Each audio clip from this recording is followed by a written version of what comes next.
Hello, this one is called A Clinical Approach. There's a bit of a pun in the title.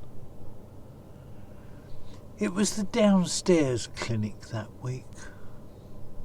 Waiting for the clinic upstairs, one boarded on transient traffic through the corridor behind, and traffic to the friends of the hospital shop. There was always someone passing.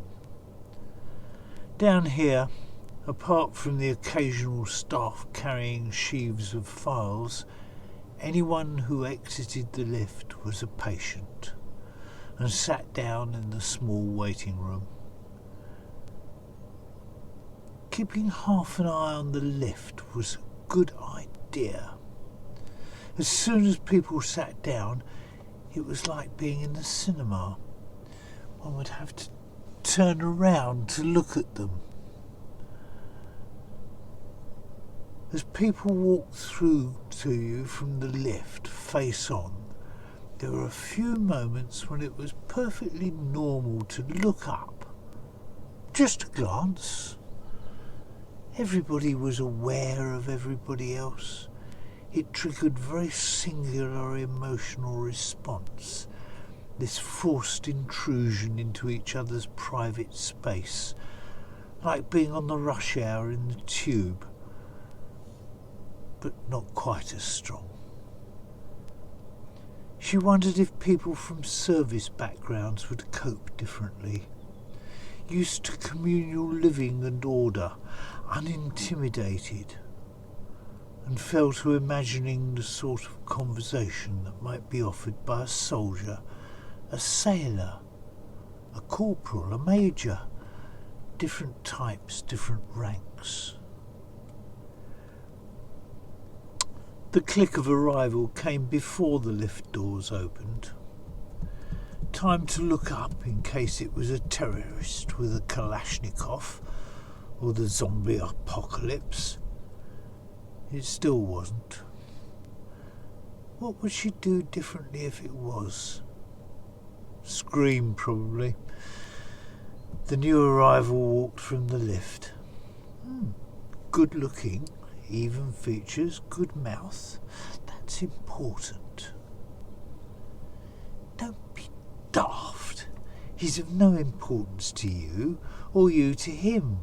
We're both just patients. I mean, a good mouth is important as a general rule. He's nothing outstanding, but there is a general impression of solid kindness. He's probably a shit. You can't trust appearances. Look at me, talking to myself and answering. Pretty normal then. She smiled to herself and looking up, caught him looking up.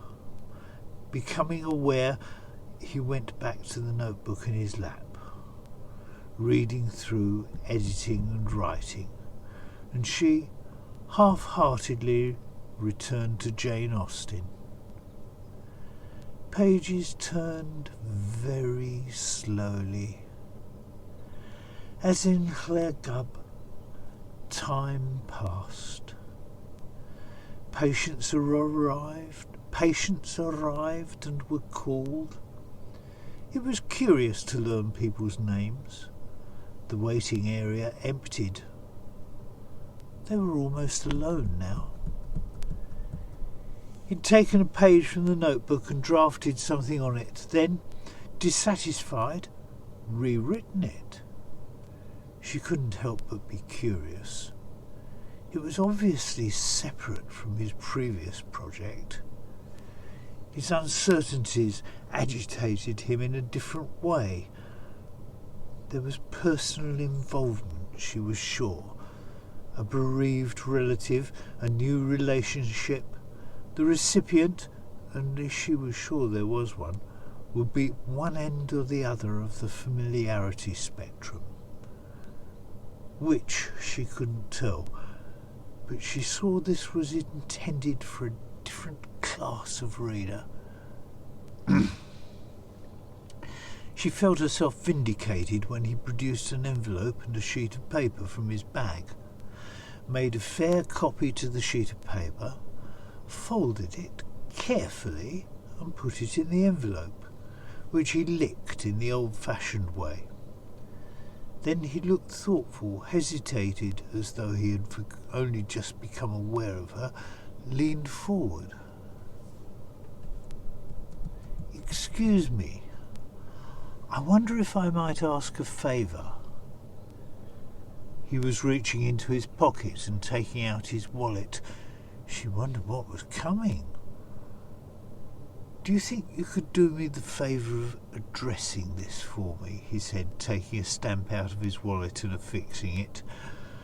"My writing is quite distinctive. It should be a surprise." This was accompanied by a smile, but no further explanation. She was impressed.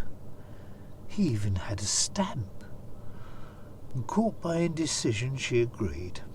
The path of least resistance, a default response, one she told herself she hated, but often adopted. He picked up his notebook. "I'll write the address," he said, tearing a page against the wire spiral and putting it against the cover.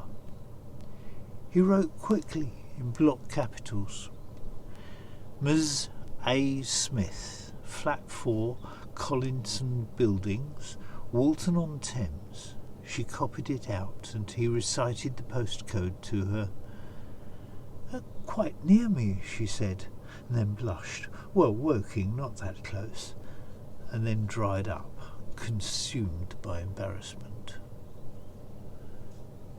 He looked thoughtful again, then asked, "Do they still have postmarks?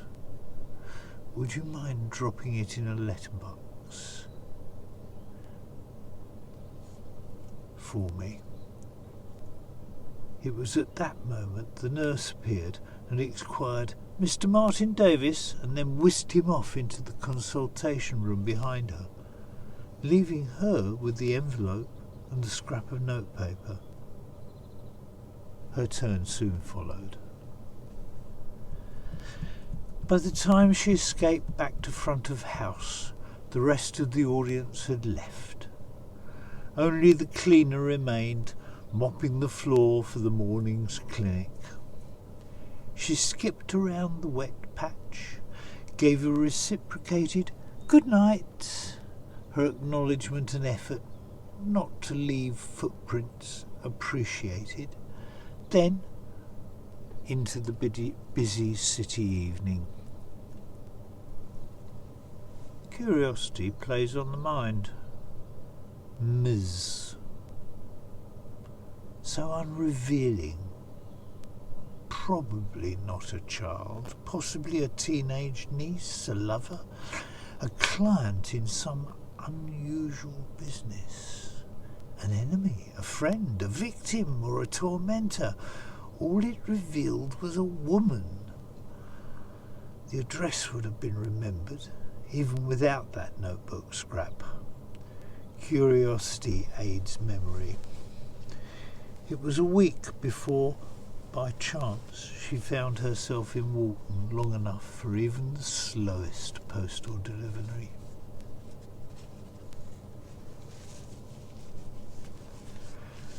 She was surprised by the chance of the supermarket being opposite that block of flats, she told herself. Flat 4 was on the second floor, quite inaccessible to casual observation. The single flight of stairs was difficult.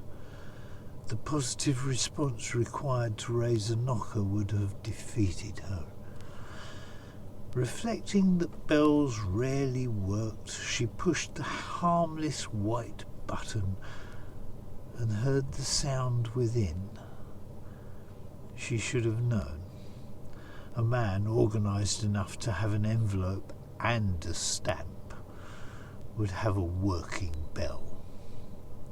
Before she could renege on her commitment and flee, he opened the door, became aware of her, took that letter from the rack by the door and handed it to her, silently inviting her to open it and read.